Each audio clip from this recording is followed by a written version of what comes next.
Good evening and welcome to Have I Got News for You. I'm Adrian Dunbar. In the news this week, after the BBC cancels all regular programmes on Friday, the head of scheduling opens his viewer feedback inbox.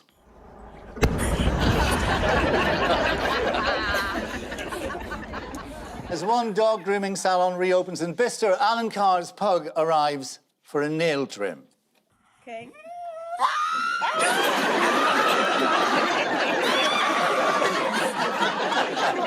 And as gyms reopen across the country, a new public information film asks men to re-familiarise themselves with the equipment.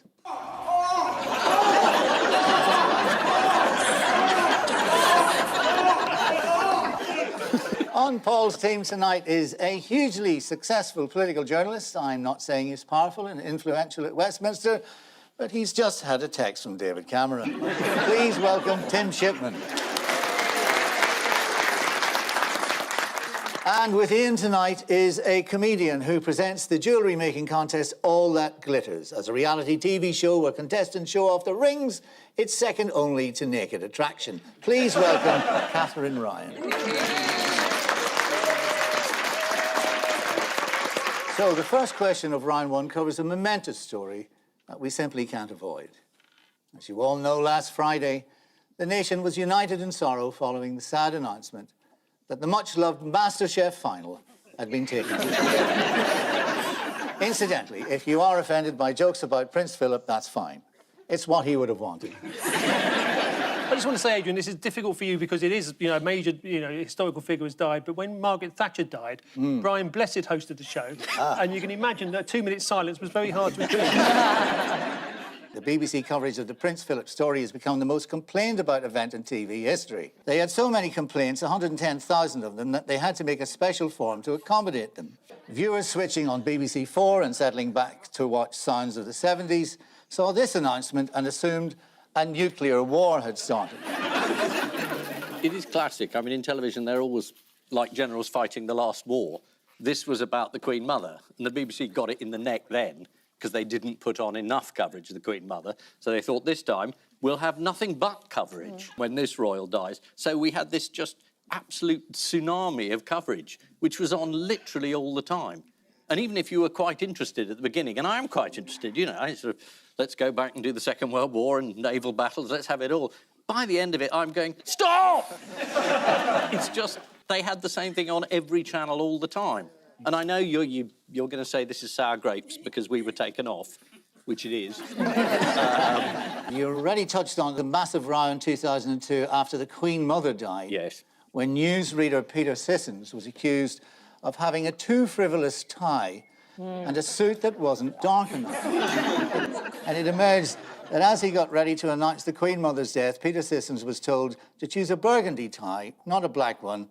And the news editor said to him, don't go overboard. She's a very old woman who had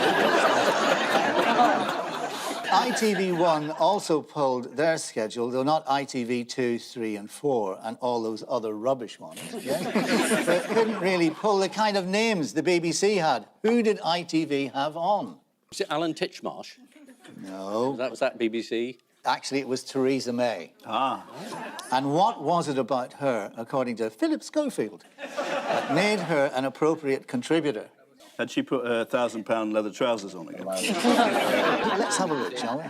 Someone who saw that close up was our former Prime Minister, Theresa May. Well, she herself had a husband called Philip to turn to. Yes, what a fabulous segue that was. Yes. Yeah. How did Radio 1 Dance Station adapt in preparation for the breaking news last Friday? Did they play solemn house music? They kind of did. Let's find out.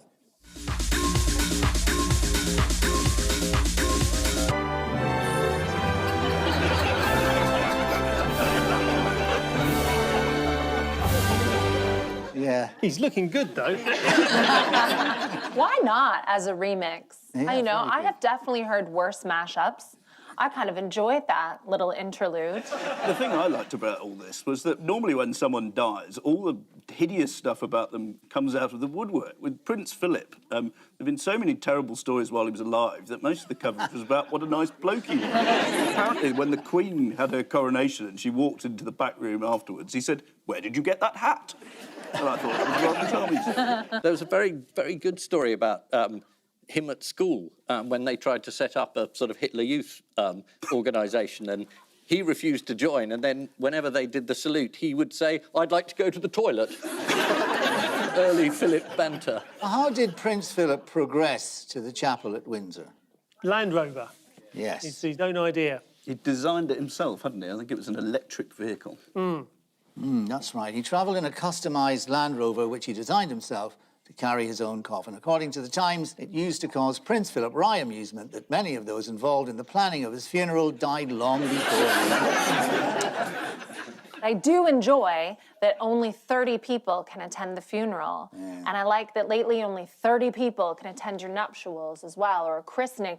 And I think we should carry that forward so that all your loved ones jostle for position throughout your lifetime. So who wasn't there? Well, that's quite a large number of people. Yeah, Well, at the funeral? it is. The world's population, less 30. Yeah, that's right. But Meghan Markle wasn't there. Oh, she wasn't there, wasn't she? No. No, she wasn't there, no. She was advised not to travel by her doctor. I bet she breathed a sigh of relief. It's worth getting pregnant just to avoid that. Now, Prince Harry was there. Yes. Now, is he still a prince? Is he still HRH? Is he indeed H? I am right. Now, how did he describe his grandfather? He called him the King of Banter. No. That's I know right. he did, yeah. Yes, a master of the barbecue. That's a lifetime of service for you. And a legend of banter. And can anyone recall any of Prince Philip's legendary banter at this point? There's an awful lot of it. Yes.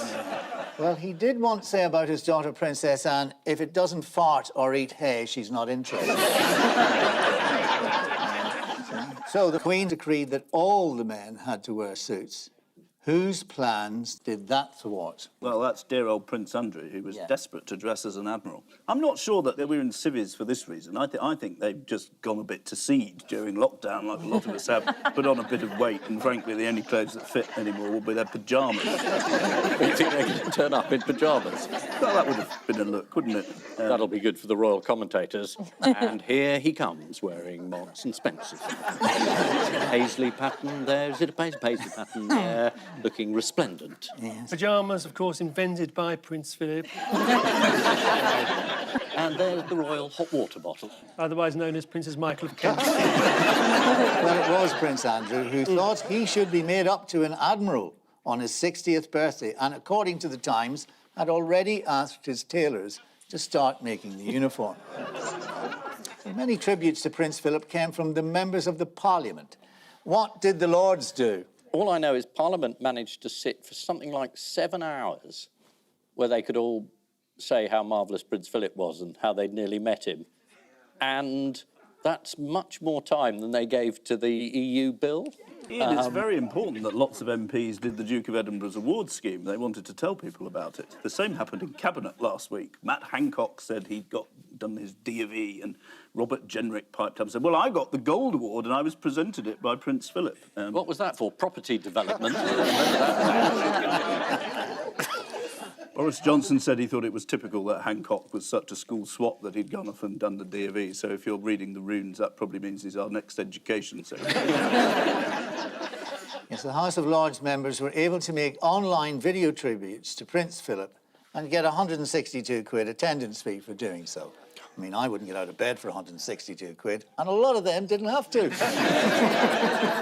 This, of course, is the death of the Duke of Edinburgh. His Royal Highness the Prince Philip, Duke of Edinburgh, Earl of Merioneth, Baron Greenwich, Royal Knight of the Most Noble Order of the Garter, Extra Knight of the Most Ancient and Most Noble Order of the Thistle, Member of the Order of Merit, Knight Grand Cross of the Royal Victorian Order, Grand Master, and First and Principal Knight Grand Cross of the Most Excellent Order of the British Empire, Knight of the Order of Australia, additional member of the Order of New Zealand, extra companion to the Queen's Service Order, Royal Chief of the Order of Lugahoo, Extraordinary Companion of the Order of Canada, Extraordinary Commander of the Order of Military Merit, Lord of Her Majesty's Most Honourable Privy Council of the Queen's Privy Council for Canada, Personal Aide-de-Camp to Her Majesty, Lord High Admiral of the United Kingdom. Mother of God, how big is that headstone? Last week, there was an outcry when the BBC suspended most of its programming to make space for coverage of Philip's death.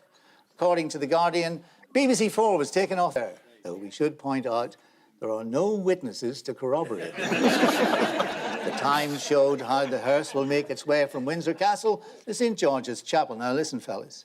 If there's one thing I've learned, it's never revealed the true route of a convoy. Paul and Tim, take a look at this.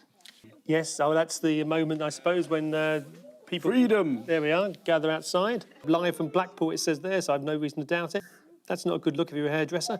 Yeah, everything's opening up again, or a lot of things are. Things that you can do indoors, things you can't do outdoors. Correct.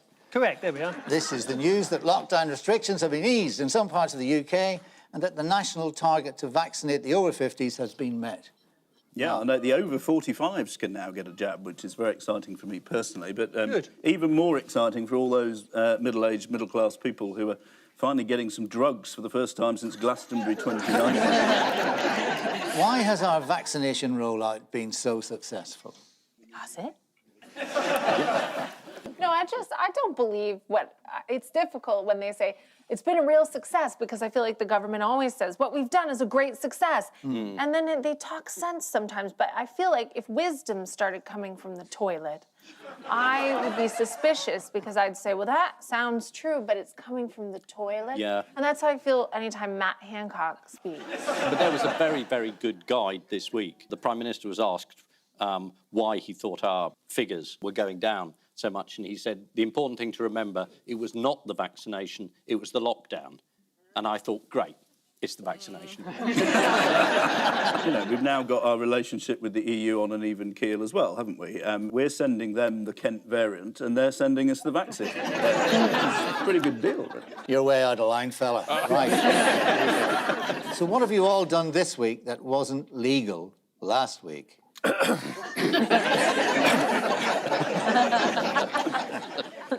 Yes, exactly. Pubs, shops, salons and staycations are back. Let's see two people delighted to be able to visit a restaurant in Cranleigh, Surrey. Yes, that looks fun, doesn't it? I bet it was fun. If you were having soup, it would take you about 4 years to finish it. Lots of my friends saying, oh, let's go out and have a drink. And I think, no, I have done that in lockdown. That's the one thing I think I've probably got quite good at. Have you been sitting on a park bench on your own here with a... Swearing with a bottle of cider. Yeah. And a newspaper. Yeah. Bloody Cameron. But it is difficult going back to actual measures when you're not free pouring them yourself in the lounge. That was an adjustment. We had a pub lunch outside, and I just thought, something's wrong with this fridge. I didn't make it. And what did the staff at Magnolia Barbering in Chesterfield have to do? Did they have to employ a hairdresser for every single hair that was being cut? No, they had to put up nightclub-style barriers outside to control the crowds of men desperate for a haircut. Boris Johnson apparently was amongst those saying he needed his haircut badly. And this week, someone made his wish come true. So how were visitors to Alton Towers theme park greeted when it reopened? With heavy sarcasm. Hitting the face with wet fish. They get free ride. According to the Daily Telegraph, a welcome party included Eric the Yeti and Darwin the Dodo, which came as a disappointment to Eric and Darwin, who didn't know their colleagues had given them those nicknames. Now, shall we have a look at how one reporter covered the reopening of Blackpool Pleasure Beach? Yes. Well, there's a lot of work to do here at Blackpool Pleasure Beach, getting ready for the crowds to come back on Monday. Here's a bit of the work that they've got to do. That man there, does he always shout like that, but he thought to try and cover it, they put him on a roller coaster? Yeah, he probably always does. Over at IKEA in Bristol, according to The Times, the store had a relaxed air with customers limited to 1,000 at a time. While Rachel Kipling drove to John Lewis just to breathe it in.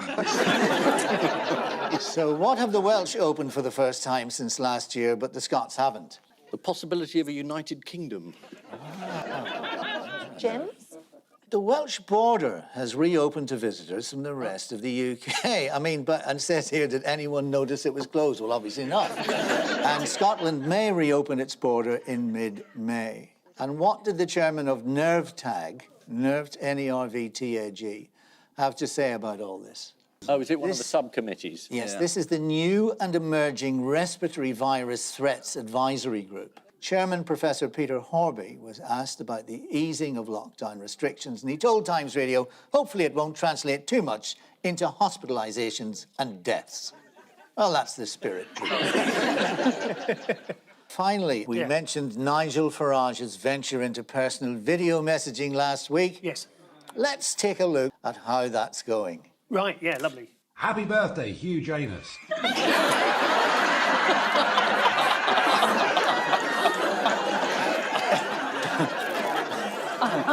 Was that him looking into a mirror? So this is the joyous lifting of lockdown, or if you're watching the repeat, the reckless harbinger of the third wave. One vaccine development this week is that AZ has been backed by the MHRA and EMA using data from the ONS and the PHE to support the JCV. I mean, hang on. I only said yes to this show to get away from bloody acronyms. Dangerous clots are also in the news due to Johnson & Johnson. Well, Stanley and his missus certainly produced one. According to the Mirror, on Monday, 4 million pints of beer were sold in the UK, the equivalent of 92 pints a second, which proves if there's one thing we can roll out faster than the vaccine, it's the barrel. How I missed those spur-of-the-moment, impromptu, quick drinks with mates, where you just go online to the local pub's website, access the booking form, find an hour-and-a-half window on April the 23rd between 5:45 and 7:15 in the garden, use a credit card to pay a deposit to secure the booking, and enter the names, emails and mobile phone numbers of each of the people who will be attending, and chill. According to The Sun, on a cold Monday night, people kept warm as they drank outdoors thanks to blankets and hot water bottles. And in Northern Ireland, blazing police cars. So, at the end of that round, it's 2 points each. Now, thank you. On to round two. The Investigation Board of News. Fingers on buzzers, teams.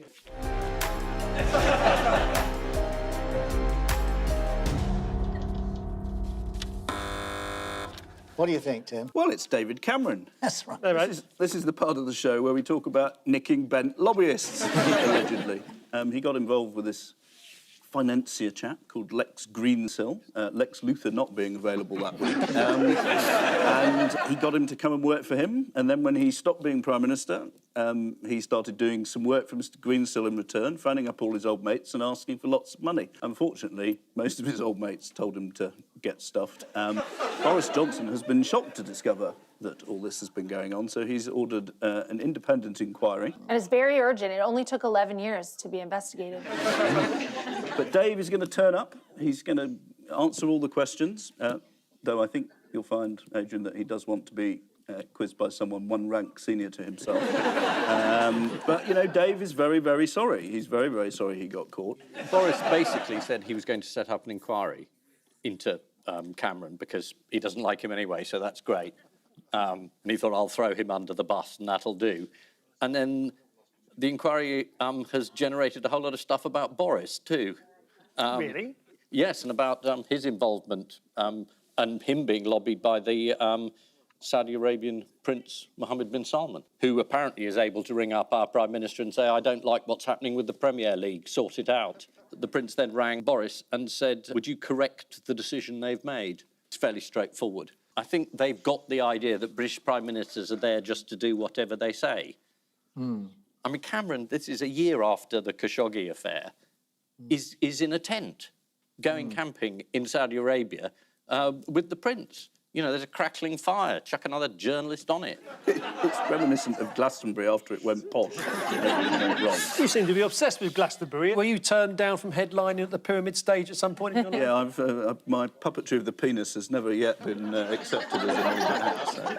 But, I mean, when I look at Cameron, I just want to question, I want to say, what has happened to us? When did we stop caring about honesty and integrity? It's not a rhetorical question. You know, and a barefaced liar promoted to our highest office. Don't forget that, Ian. David Cameron did say he learned one lesson. He said that when he was exerting influence within government on behalf of private financial service companies, that he should do that meddling through the official channels and not via texting. Right, so in a letter. Not sorry, but it's sort of a lesson learned. This isn't a grey area. These people who procure this then go and work for them. And now we find out that a civil servant, while he's a civil servant, oh, did I not mention I've got another job? The head of procurement. I know exactly how you guys feel because this relentless dishonesty is frustrating, and I experience it whenever people talk about, do the Kardashians edit their photos on Instagram? But there is some good news in all of this. The return of Lord Eric Pickles. Hurrah! Yes, absolutely. Lord Pickles is head of ACOBA. ACOBA, yes, bloody acronyms. That's the Advisory Committee on Business Appointments. Now, what is Lord Pickles looking into? He's looking into all this misdoing, including, presumably, by members of his own board, who themselves are lobbyists, at the same time as serving on the watchdog that's supposed to clean all this up. So he's going to sort it out for us. He is. He's investigating why one of Cameron's top officials, when in government, Bill Crothers, was also working for Greensill Capital, a dual role which Crothers himself described as not uncommon. According to the Daily Mail, he later received shares that could have been worth more than £5 million. So, what is Keir Starmer suggesting should happen? He wants another inquiry, this time run by MPs. Yes. Hurrah! He's also saying this. Let's have a look. We don't need another Conservative Party appointee marking their own homework. Actually, Mr. Speaker, the more I listen to the Prime Minister, the more I think that Ted Hastings and AC12 are needed to get to the bottom of this fight. That's why we have tougher laws on lobbying. A great shame that Labour opposed them. Mr. Speaker, yes, we are getting on with rooting out bent coppers, Mr. Speaker. Yes, very good, Boris. Yes, well done for picking up the torch there, yes. And finally, let's have a quick look at how Alex Salmond's Alba Party are doing in their efforts to promote themselves in Scotland. Oh, Mother of God. Right, this is the news that David Cameron will face an investigation over his role with finance firm Greensill Capital. Despite dragging Mohammed bin Salman into the Greensill scandal, Cameron remains on good terms with the Saudi prince. In fact, he's just been invited to a free stay at the Istanbul embassy. Right, fingers on buzzers, teams.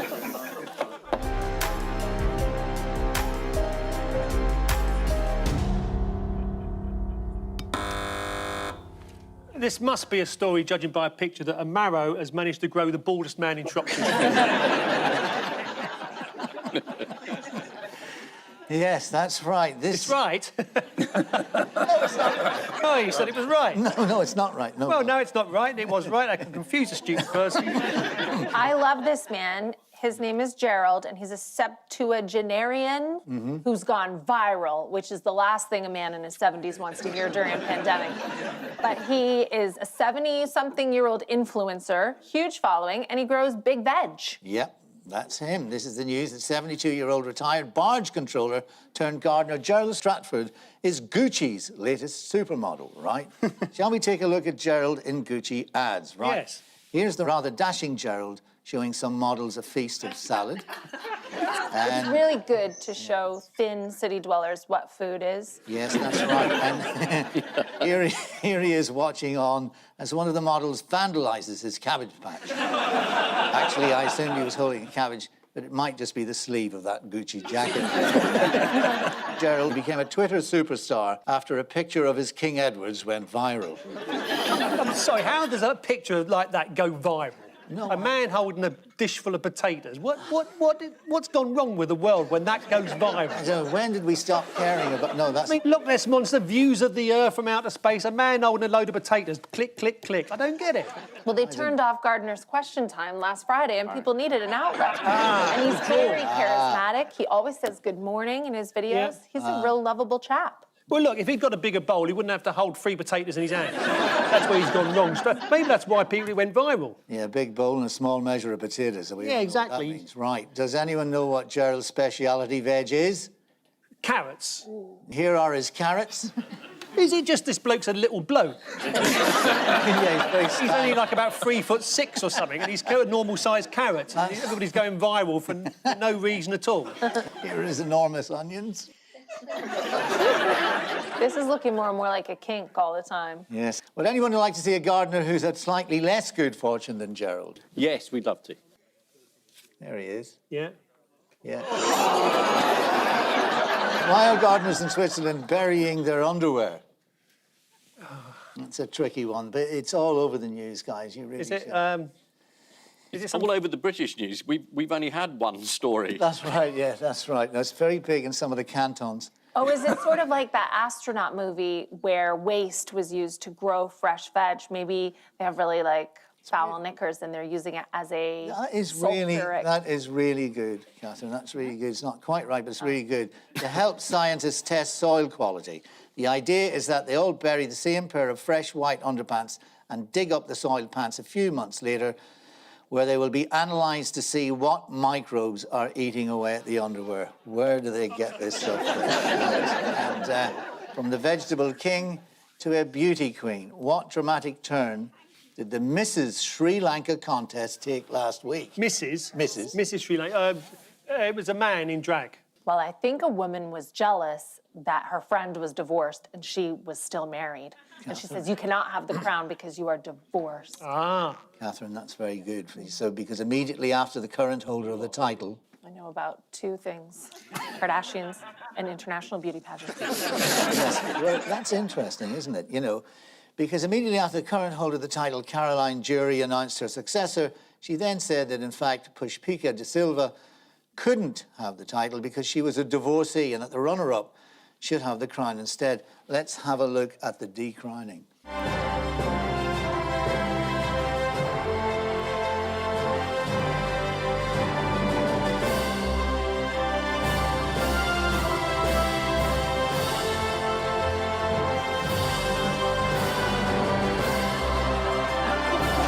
Desperate, isn't it? The crown was eventually returned to Pushkipa after a judge confirmed she was not a divorcee, just separated from her husband. This is the news that giant vegetable grower Gerald Stratford has been signed up to be the face of Gucci's new collection. Gerald has grown carrots and parsnips that are 3 feet long, any one of which could feed all the other Gucci models for a year. Right, fingers on buzzers, everybody.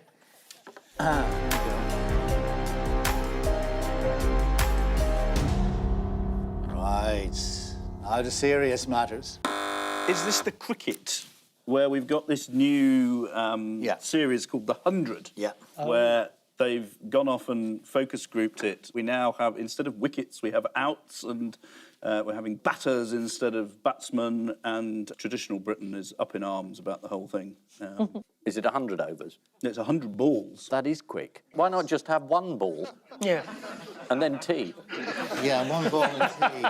I mean, I know that a lot of language is evolving, but cricket to me does not seem like the ideal environment for change. You know, a lot of these fans have had to make so many adjustments already. Their grandchildren are changing their pronouns. They've got to sit down and watch Drag Race UK with the family. They hardly grope women at all. Let them have cricket. Yes, this is the launch of the new cricket competition, The 100, aimed at modernising the game and dragging it into the 19th century. Which means at the end of this round, it's Ian and Katherine with 3 points and Paul and Tim with 4. And so time now for the odd one out round. Yes. Yes. Ian and Katherine, here are yours. Leonardo da Vinci, 2 visitors at an art gallery, Sir Anthony Hopkins and Picasso. Well, it's all going to be art-related, obviously. Sir Anthony Hopkins played Leonardo da Vinci, didn't he? I think he played Picasso, didn't he? Picasso. And this pig is called Picasso. Yeah. Because he paints with his snout, allegedly, or, you know, that looks like an accident to me, but apparently he's a genius. Sir Anthony paints. He does. Now you've got it. Yeah, right. So they all paint. The pig paints, Sir Anthony paints. That couple, it can't be this easy. They're the only people who don't paint. Ian, bang on again. They're all artists apart from the two visitors to a South Korean art gallery who painted on an artwork. So what made a young couple in Seoul think they could start painting on an artwork? They walked across an installation not knowing it was an installation. Yes, the untitled piece by American graffiti artist Joe One, worth over $300,000, was displayed, unframed, in a shopping mall with paint cans and brushes scattered around it. So they presumed it was a piece of participatory art. Let's have a look at the painting. I don't think you need me to point out where they daubed the paint on it, you know, thus ruining it completely. Yes, there you are, you see. Hang on, I think I've met D.I. Kate Fleming in that underpass.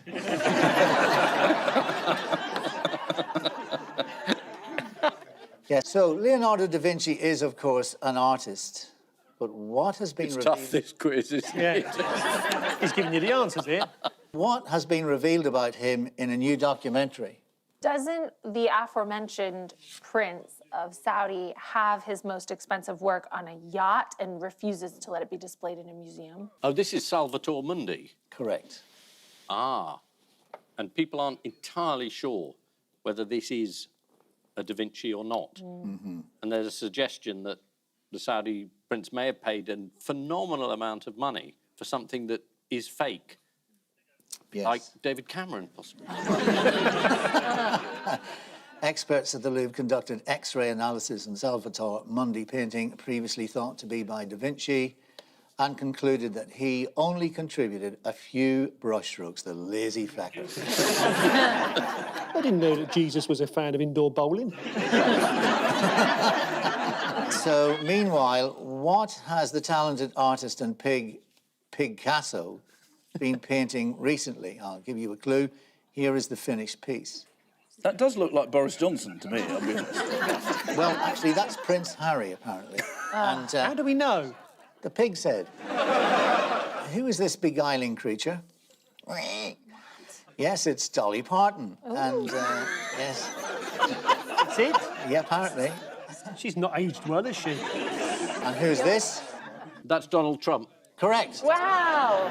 I've got into the pigs. How do you do that? You've got into the pig genre? Yeah. Have you? Yeah. And finally, who's this fetching portrait of? Is this the Bolton Wanderers reserve team?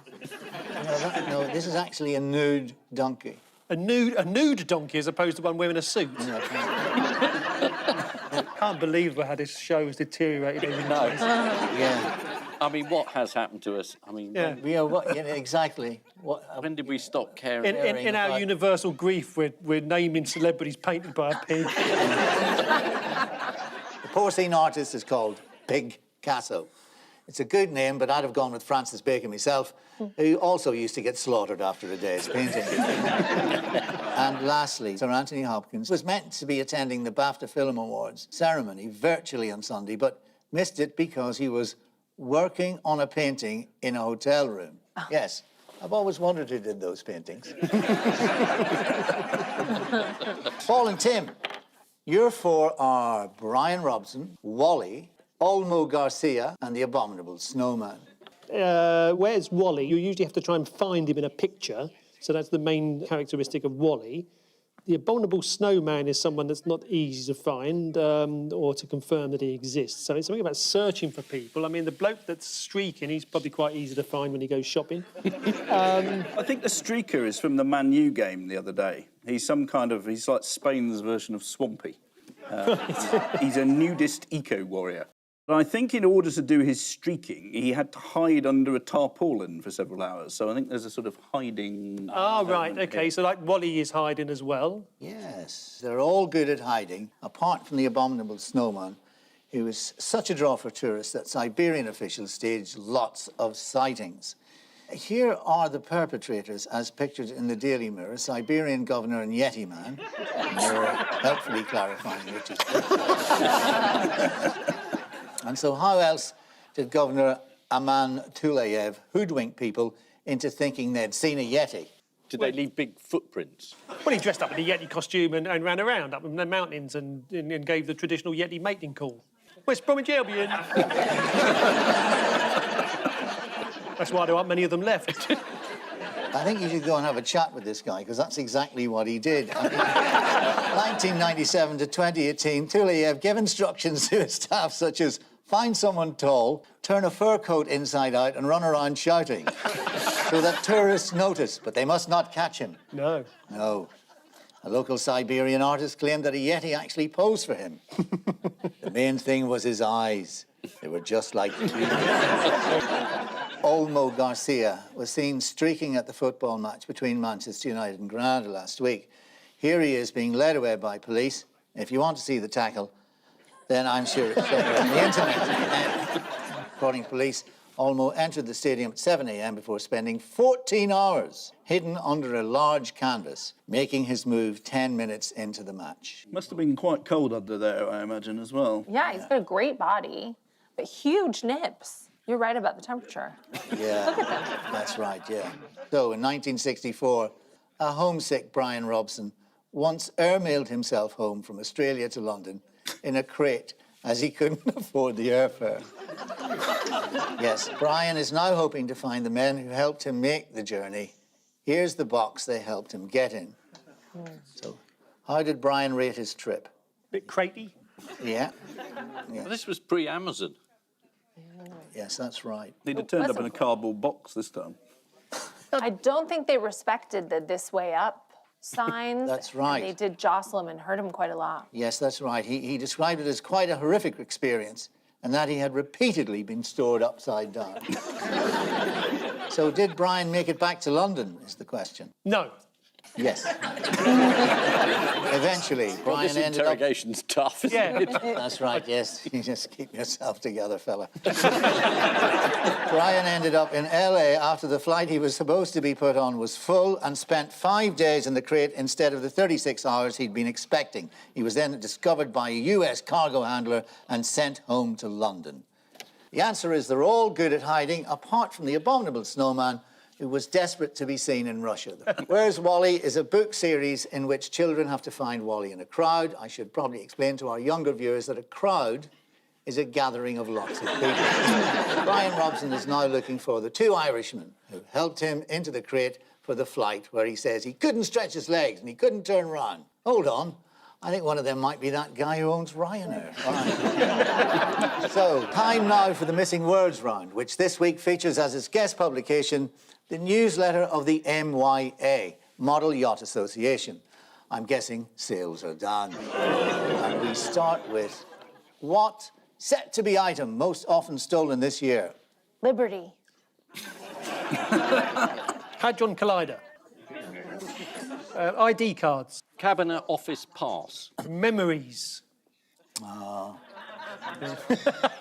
Is it vaccine passports by Brexiteers if they're blue ones? Yes. Well, the answer is, of course, hot tubs. Or as Professor Chris Whitty calls it, the Petri dish of new variant infection. Next, mystery tree beast turns out to be... That's Nigel Farage. Ah, yes, I know this one. I saw a bin bag full of chickpeas. Actually, the answer is a croissant. Animal welfare officers in Poland were alerted to a mysterious beast in a tree which turned out to be a croissant. Here is the offending pastry. Next, chef criticised for putting what in her salad? Dermot O'Leary. Oh, don't be ridiculous. Oh, sorry, is that ridiculous? Walnuts. Raymond Holmes. Uruguay. I'm going through the alphabet. Yeah, Uruguay's good. Yeah. Right. I'd like that. Vodka, maybe. A little vodka vinaigrette. I've tried it. Not terrible. No, it's popcorn. The chef's popcorn salad recipe includes popcorn, mayonnaise, sour cream, sugar, and cheese powder. And if we're pushing the limits of the word salad to this extent, I know a lovely grape salad you can drink from a wine glass. Next. What started life in the McDonald's at the junction of the A1 and the A14? Vegetarianism. Coronavirus. Michael Gove. Prince Harry. A baby. Was a real baby born there? No. Oh. Is it a yacht? Oh, the Model Yacht Club. Model Yacht Club. Yeah, that's brilliant. Absolutely. Huntington Radio Yacht Club, yes. In the spring of 2012, a small group met up in a McDonald's for a chat about starting a new club. But the dogging didn't take off, so they turned to model yachts. Next, pensioner uses lockdown to clean their what? Filthy language. Browsing history. Well, the answer is collection of 23,000 milk bottles. Oh, Yes, Steve has spent lockdown cleaning his collection at an average of 657 bottles per day at a rate of 82 an hour in 8-hour shifts. In fact, he's worked so long for so little money that Amazon have offered him a job in their warehouse. Next, mystery has hundreds of sheep. What? Are single. Become lunch. Answer is stand in circle in field. Oh. Right. Yes, this is... Shall we have a look? Yeah, there they are. If you want to know what's happening, really happening, the sheep taking the mickey out of the pigs in the next door field by doing an impression of a Cumberland sausage. If you have a big nose, stand by. You can... host, have I got news for you? Yes, exactly. You can live on less water. You can live on less water. Really? Big noses have helped humans adapt to dry landscapes, apparently. Our nasal passages help conserve water by cooling and condensing the water vapour from exhaled air and turning it back into liquid. That's according to Professor Conkface at Big Nose University. And finally, if you ask most people, what does the Model Yacht Association provide for its members, the first item usually mentioned is what? Friendship, fellowship, technical solutions. Is it a yacht? Scurvy. Sailor uniforms. Insurance. Insurance? I remember reading a story about 30 years ago about a man who built a scaled-down model of the Titanic. Yeah. And he launched it and it sank. Well, as they say in Belfast, she was all right when she left here. The article goes on to reveal that the maximum limit for each claim is 5 million. Model yachts sound a bit sad, but they're currently the only way you can get sausages from Northern Ireland to Britain. And so the final scores are Ian and Katherine have 6 points, and Paul and Tim have 6 points. Oh, very good. And I leave you with the news that evidence comes to light that Robert Jenrick and Dominic Raab are members of a secret fight club in the basement of number 10.